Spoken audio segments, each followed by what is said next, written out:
Good morning, church.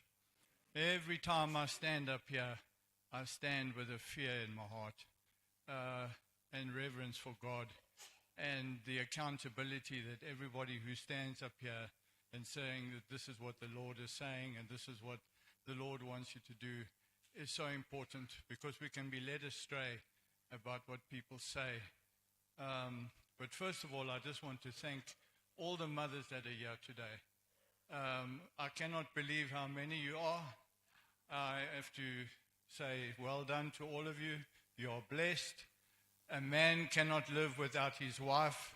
That's why it's man. Man and woman are one. They become one flesh.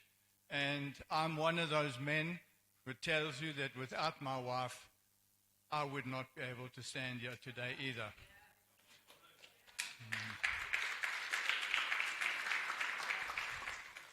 But before I give a bit of a testimony, I just want to say this to you today.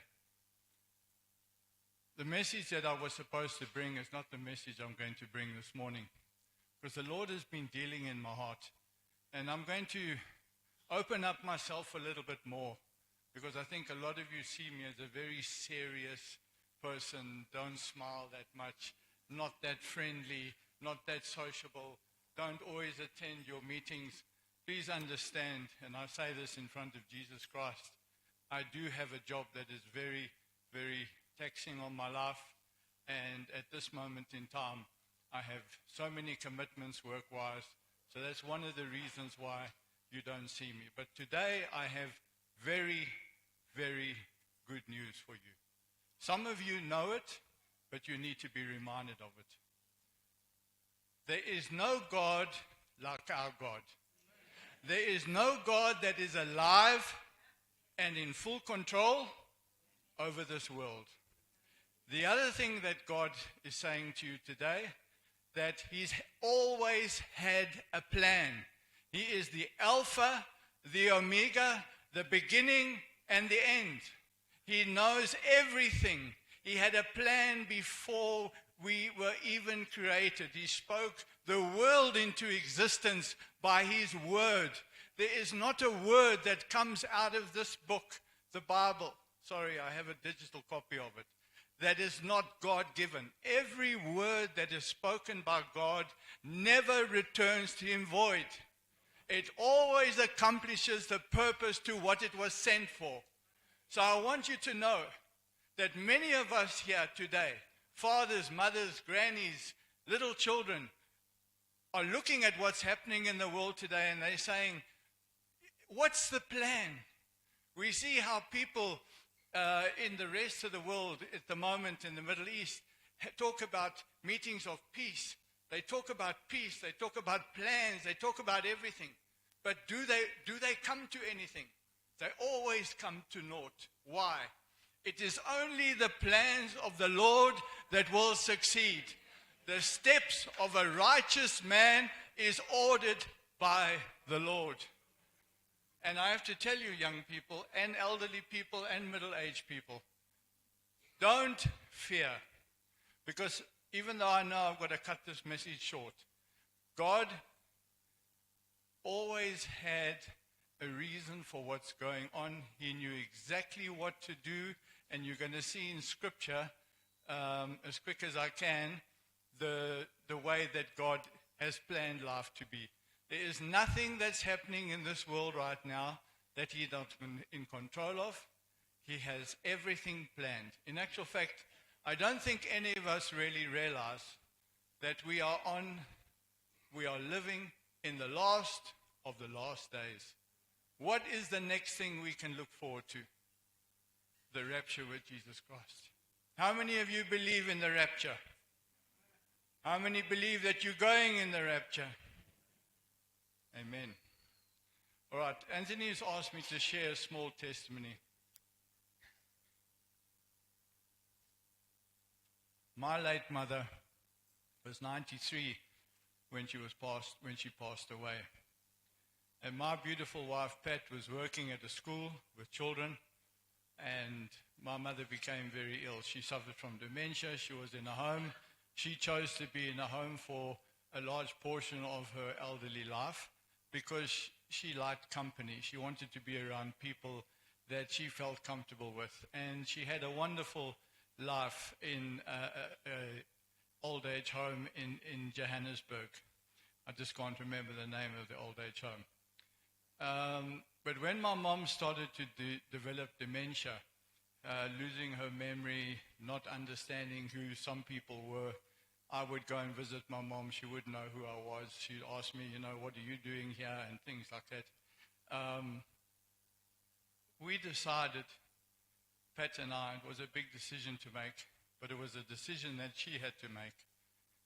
I said to her, it's going to cost us too much money, and I say this very carefully. It was going to cost us a huge amount of money to keep Mom in a facility where they give her a sleeping tablet in the morning and a sleeping tablet at night. So for most of the day, the elderly who suffer from dementia are in a way comatose. So we decided that we were going to look after my mother. And it was not easy, because I had to arrange first for all the furniture to be taken away and moved down. We lived in Glenwood, and she took residence in our dining room. Why? Because that was the closest to the nearest bathroom. And we went up on a Saturday morning early. We put Mom in the car. She really didn't know what was going on, very confused. The car was absolutely loaded with stuff. I thought that we had taken everything, but my mother had a lot of material things. So we got back home, and she looked at her room, and she had a smile on her face. And I said to Pat, well, I do believe that this is going to be a journey, and I stand here today, and I give her all the praise and all the honor today for actually giving up her career to look after my dear Mom. I don't think anybody understands the responsibility of that. So let's cut a long story short. My mother's life with us was not more than a year and a half before she passed away. But one morning early, I heard the shuffling of her slippers, thinking she was going to the toilet. But she wasn't. She was coming to the kitchen to find out, why am I getting up early every morning, 2, 3 o'clock in the morning, to have a quiet time? And she sat down, and she had a cup of tea. I made her a cup of tea, and she said to me, I want to go to heaven, son. Would you pray for me?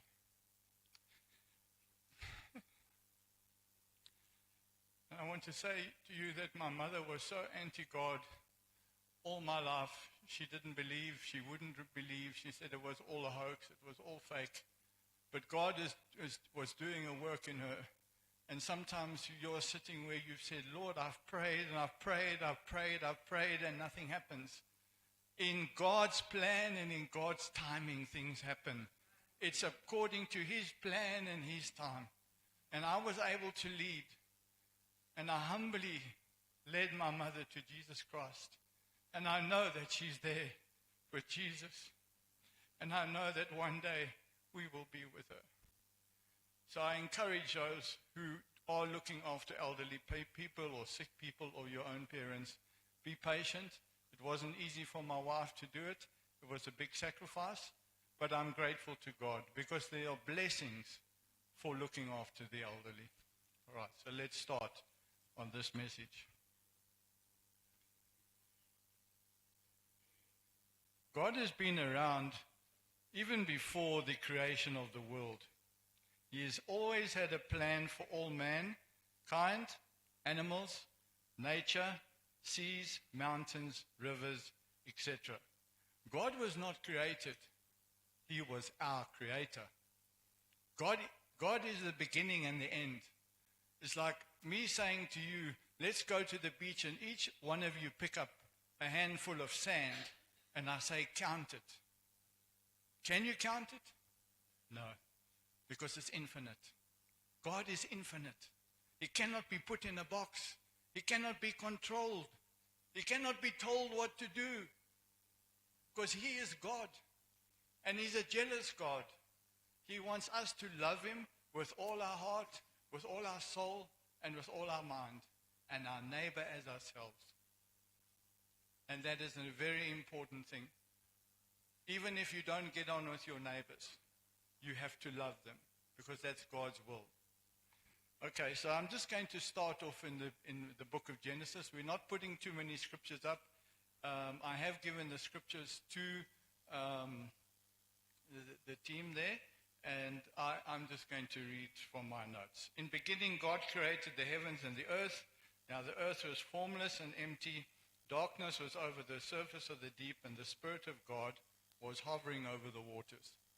Now, there's one important thing I need to tell you.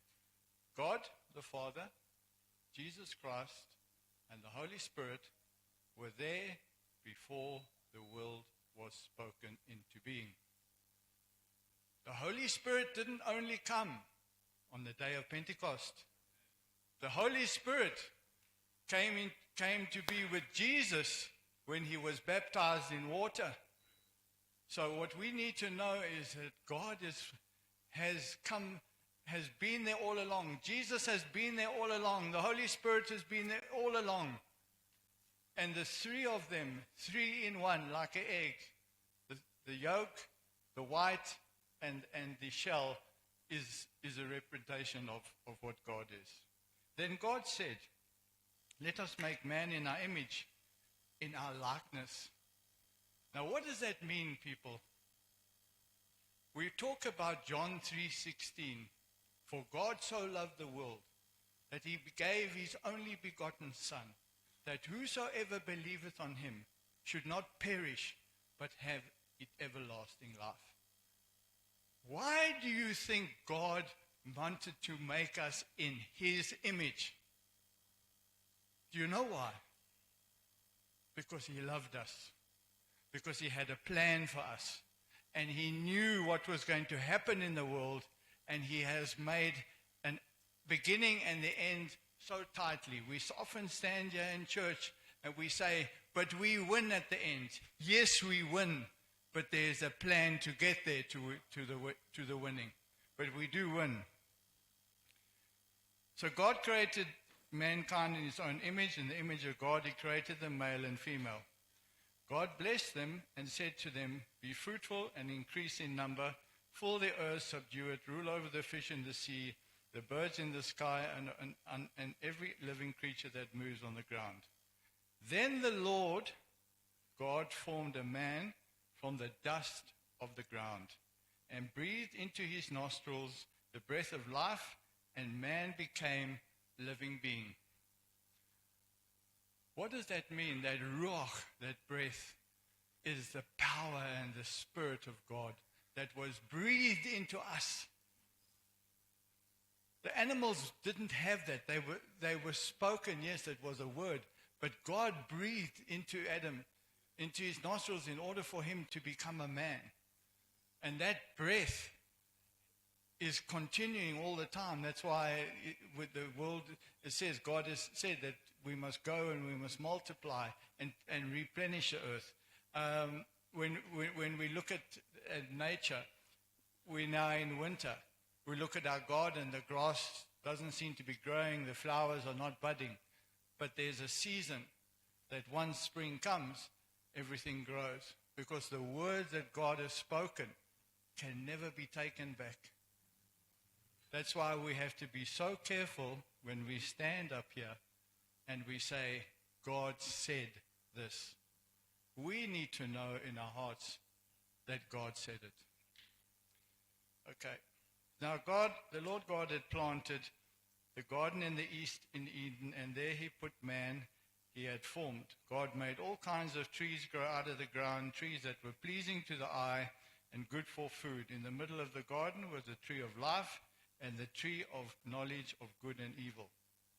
A river watering the garden followed from Eden. The Lord God said, it is not good for man to be alone. I will make him a helper suitable for him. Now, the Lord God had formed out of the ground all the wild animals, all the birds in the sky. He brought them to the man to see what he would name them. And whatever the man called each living creature, that was his name. Two things I just want to add there. So God gave the permission to Adam to name every animal. Have you ever wondered why animals were created by God first? Because they don't sin. Animals are there for a reason. Yes, I'm a fervent dog lover, but all animals, all creatures, snakes, crocodiles, are all precious to God. It's His creation. All the animals in the sea, everything that's living is precious to God.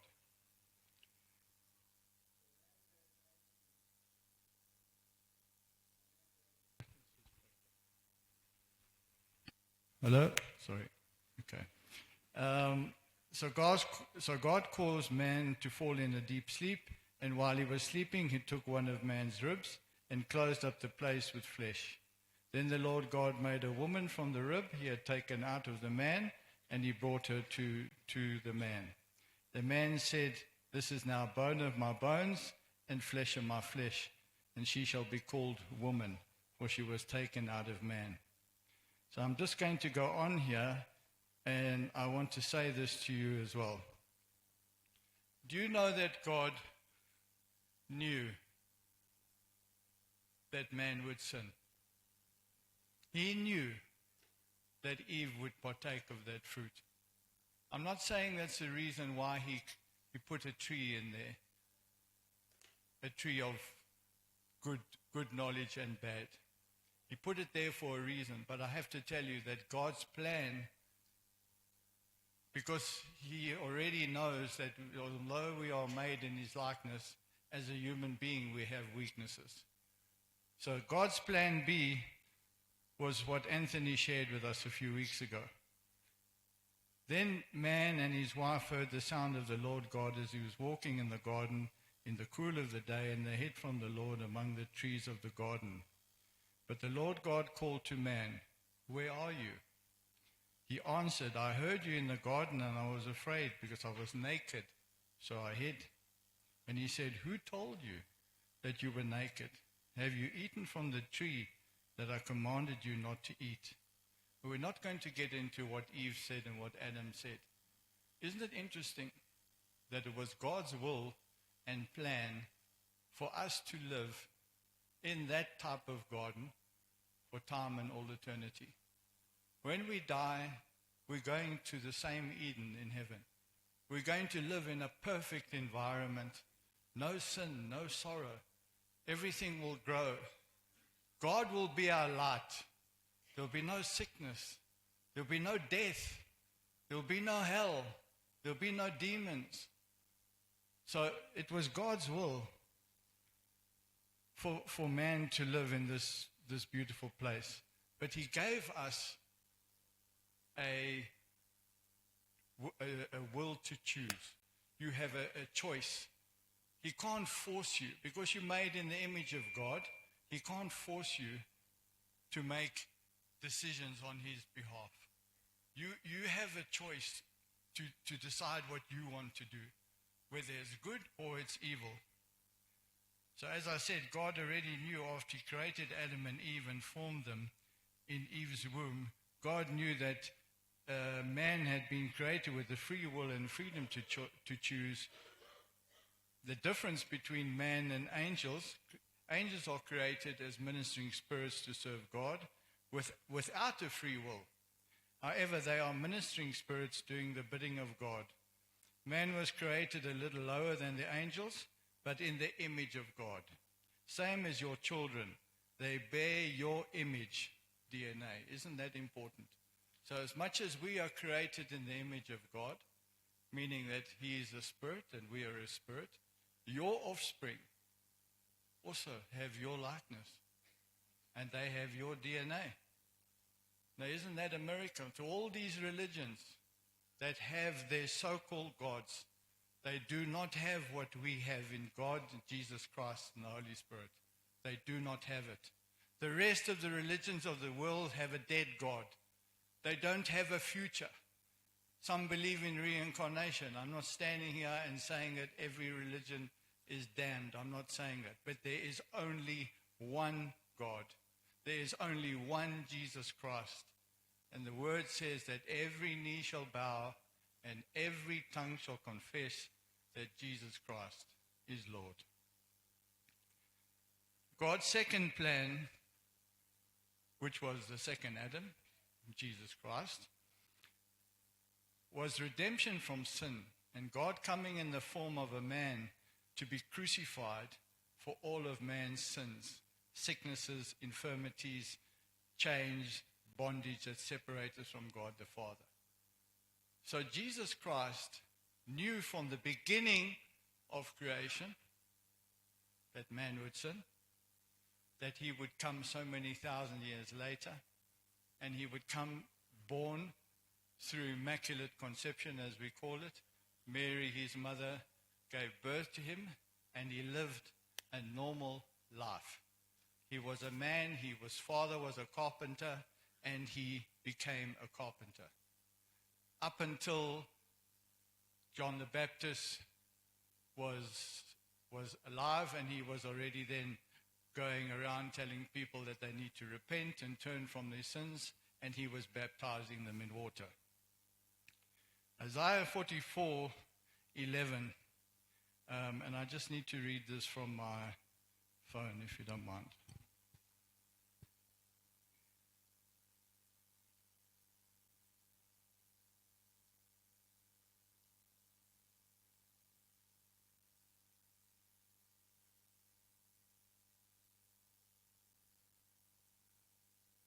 No, it's Isaiah 42, verses 1. Excuse me. Here is my servant who I uphold, my chosen one in whom I delight.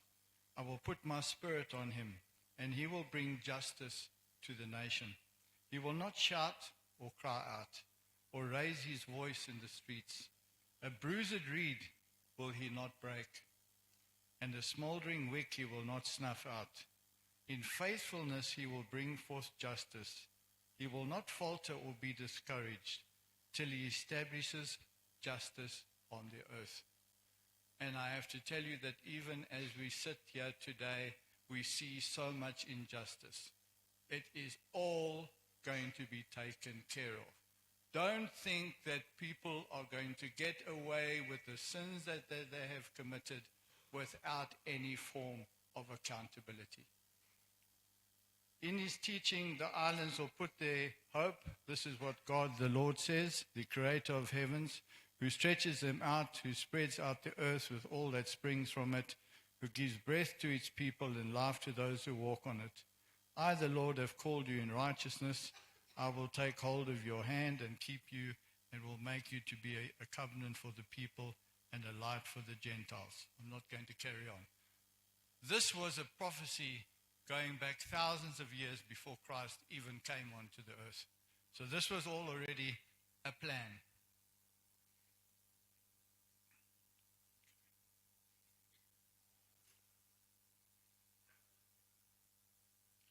Hebrews 11:21 says, "The Lord has sworn and will not change his mind.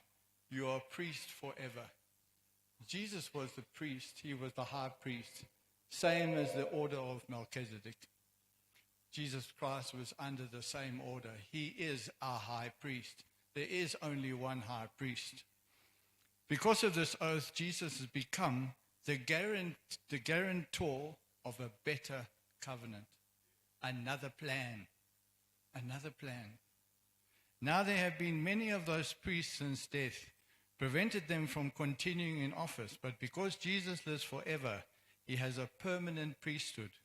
Therefore, he is able to save completely those who come to God through him, because he always lives to intercede for them. Such a high priest truly meets our need, the one who is holy, blameless, pure, and set apart from sinners, exalted above the heavens. Okay, so I'm going to cut this a little bit shorter. John the Baptist and Jesus were born around the same time. Scripture says in Matthew 3, verses 1. In those days, John the Baptist came preaching in the wilderness of Judea and saying, "Repent, for the kingdom of heaven has come near." This is he who was spoken of through the prophet Isaiah, a voice of one calling in the wilderness, "Prepare the way for the Lord, make straight the paths for him. I baptize you with water for repentance, but after me comes one who is more powerful than I, whose sandals I am not worthy to carry. I baptize you with water for repentance, but after me comes the one who is more powerful than I, whose sandals I am not worthy to carry. And he will baptize you with the Holy Spirit and fire. And that is actually the theme of what we were supposed to be preaching and talking about today. So I am getting closer to it. Then Jesus came from Galilee to the Jordan to be baptized by John. But John tried to deter him, saying, I need to be baptized by you, and do you come to me? And Jesus replied, let it be so now. It is proper for us to fulfill all righteousness. So he consented, and what actually happened? And a voice from heaven said, this is my son in whom I love, and I am well pleased with him. Okay. I'm trying to go on as quickly because of time. The Gospels of Matthew, Mark, Luke, and John give an account of Jesus calling his disciples to be fishers of men, doing his work and will. Do you know that every single one of the disciples all made mistakes, all came from different kinds of backgrounds? Fishermen, tax collectors. Luke was a doctor. There were many with different careers, but he called normal people. He didn't call people with a high reputation. He called people who were humble, who were open, who were willing to open their hearts to him. And it's the same as what God is doing with us now. He's saying, I want you to know, one, that the plan I have for you is a plan to make you successful. A plan that is going to give you a future and a hope. We have that in Jesus Christ. But we need to humble ourselves before the Lord and open our hearts to the Lord, like the disciples did. But truly I tell you, it's for your good that I'm going away. He's talking to his disciples. This is in Matthew 24:25. Unless I go away, the advocate will not come to you. If I go, I will send him to you. When he comes, he will prove the world to be in the wrong about sin and righteousness and judgment. About sin, because people do not believe in me. About righteousness, because I'm going to the Father, where you can see me no longer. And about judgment, because the prince of this world now stands condemned. Then this all-important scripture. But when he, the Spirit of truth, comes, the Holy Spirit, he will guide you into all truth. He will not speak on his own. He will speak only what he hears, and he will tell you what is yet to come. He will glorify me because it's from me, and he will receive what he will make known to you.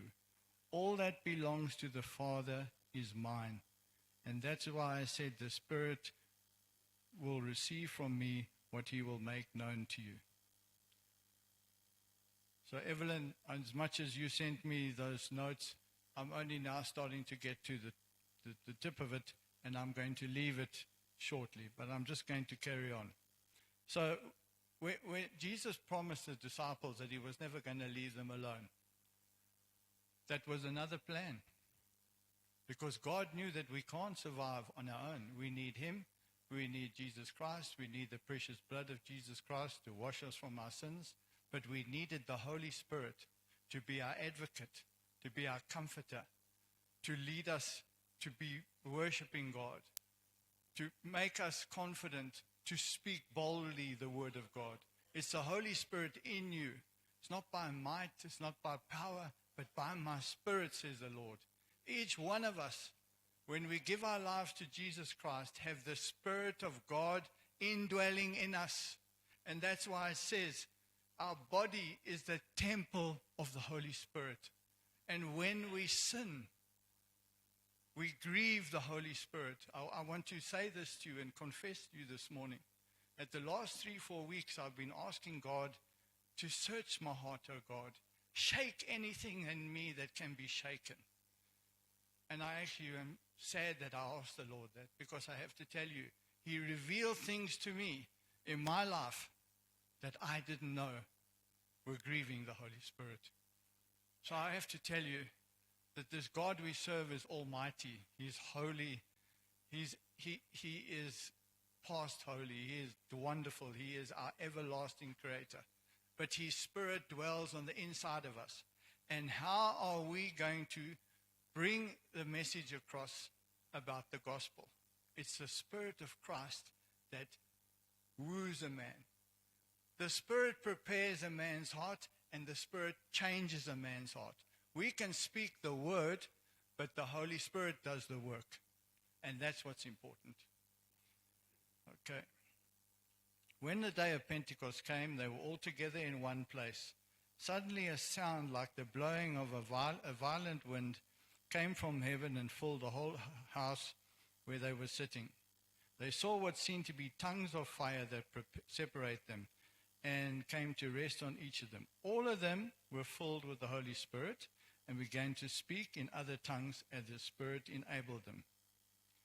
Another very important scripture, came from Joel chapter 2. In the last days, God says, and we are in the last days, brothers and sisters, I will pour out my Spirit on all people. All people, not some people, not nice people, bad people, criminals, murderers, sex offenders. God loves them. He's pouring out His Spirit because He wishes that no man goes to hell.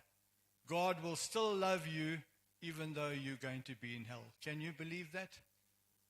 So we know, how many people do you know like I know? I'm in an industry where I would say, and I say this very carefully, I would say more than 60-70% of the people do not believe that Jesus Christ is Lord. It's my duty to inform them in love. But there's nothing that I can do to change them except God Himself and the Holy Spirit. I will pour my Spirit on all people. Your sons and your daughters will prophesy. Your young men will see visions. Your old men will dream dreams. Even on my servants, both men and women, I will pour out my Spirit in those days, and they will prophesy. And I will show wonders in the heavens above and on the earth below, blood and fire and billows of smoke. The sun will be turned to darkness and the moon to blood before the coming of the great and glorious day of the Lord. And everyone, not somebody, everyone who calls on the name of the Lord shall be saved. Now, this is a very important scripture, and there will be one more after that, and then I'll be finished. This is Peter talking after they had been filled with the Holy Spirit. Have I got time? 5 minutes. Fellow Israelites, he says, listen to this. Jesus of Nazareth was a man accredited by God to you by miracles, wonders, and signs, which God did among you through him.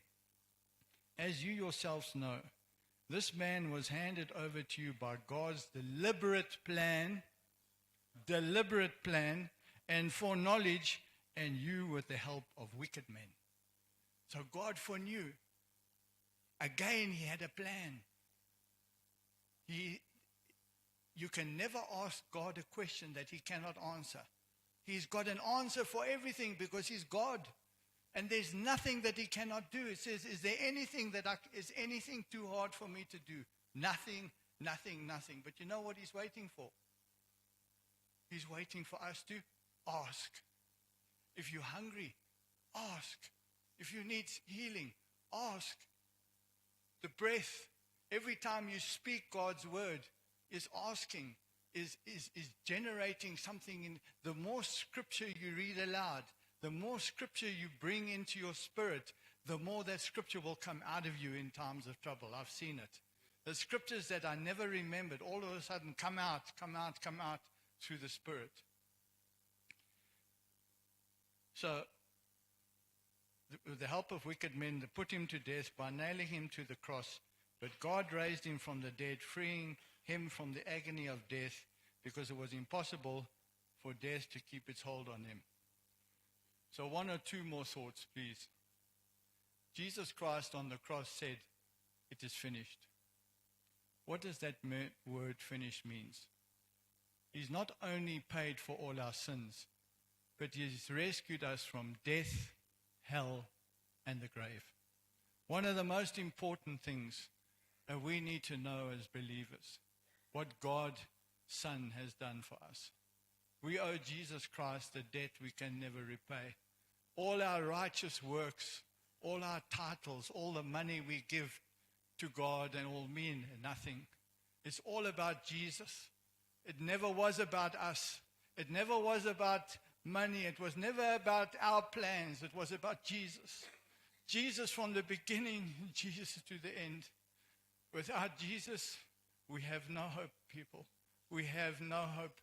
And we must not be ashamed to tell people that Jesus loves them, that Jesus has a plan for them. And the last word I say to you today, and it's in the scripture which I can send to Anthony to give to you. In Matthew 25, it says, the restrainer